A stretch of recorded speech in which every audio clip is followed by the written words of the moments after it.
Assalamualaikum warahmatullahi wabarakatuh. Good morning, respected examiners today, Bapak Zulprianto SSMA PhD, Bapak Ayendi SS MPDM Hum, dan Ibu Silva Leoni SMN Hum. This research was conducted under the guidance of Dr. Soyerman M. Hum. So today, I am Raisa Tanjia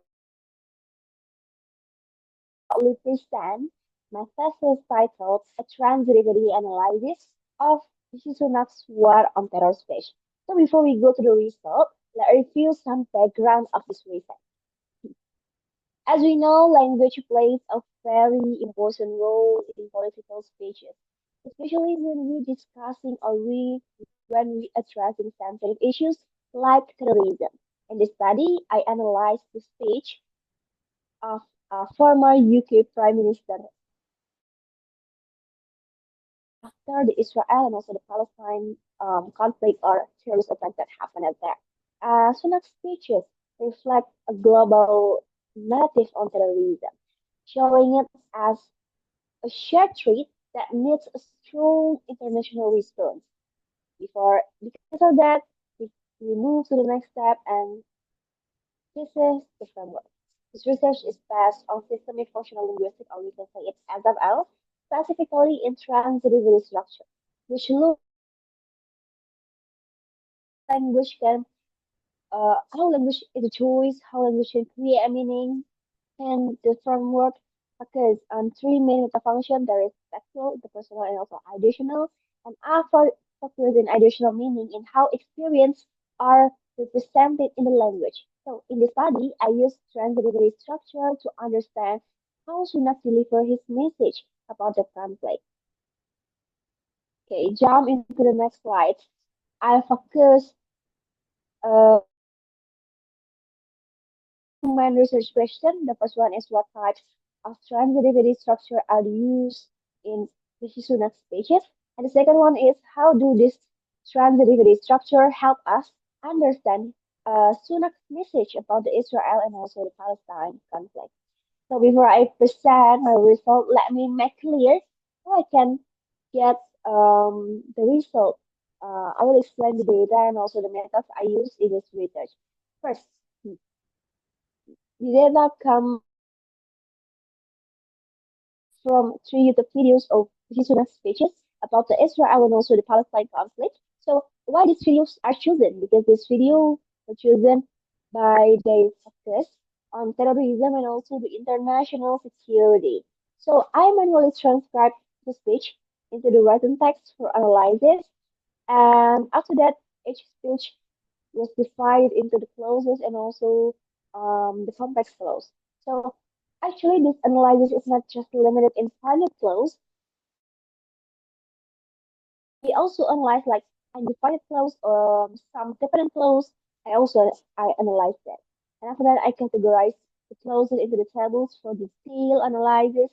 And using Holiday's SML framework, specifically in transitive structure. I will identify process types, participant function, and also the circumstantial element. To do all the procedure, I find many reports in here. First one is the first one is process type. The analysis show that material process dominates Sunak speeches, we can see here, and this process is an action and also the event that appears. For example, the phrase is like, we'll do everything that we can to help. This is highlight the concrete action by the UK government. And we can see in here, there are many other processes like mental, relational, and verbal process, which are less frequent than material. So they show that the Sunak speech are more focused on action than thought or relationship like that. And the second one is we want to find participant function or participant role. So the most common participant roles are actor and also the goal. This is actually really fun because the material process being dominant and the participant is actor and goal. So the actor is often the UK or its ally showing their active role in supporting Israel, and also this reflects that Sunak's message statement and action in addressing the conflict. So the third one is circumstantial element in here. The most frequent circumstantial element is location. For example, we can see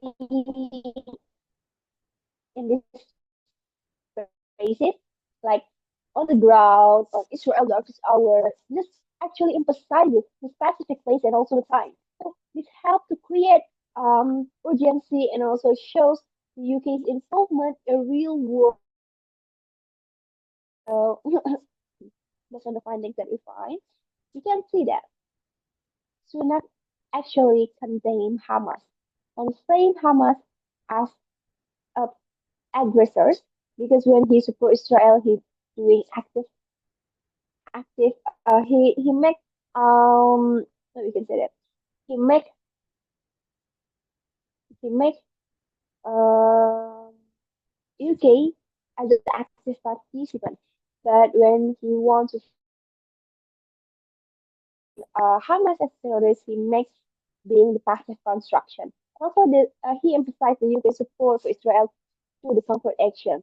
Also, this has create a global solidarity against terrorism, using phrases like on the ground or in Israel darkest hour to evoke the urgency and also the emotional weight in public perception. And actually, he's smart. He balanced military support with humanitarian concern, showing well-rounded approach to the concept. So also, hmm, this research was supported by many evidence for terrorism. Like example, you can see it. Like this is building a narrative on a global community. This is to fight terror and second modern about terrorism. So in conclusion, we can conclude that Sunak speeches practice and action using material process, showing that the UK is as active role in supporting Israel and fighting against terrorism. The second one is highlights the importance of location using to create an urgency context and also show the emotional to the public perception. And third, to deliver balanced message from condemning violence while promising protection and support for Israel. And the fourth, he reinforced the UK's commitment as a strong ally in the fight against terrorism. So that's all about my research today. Any questions? Let me know. Thank you.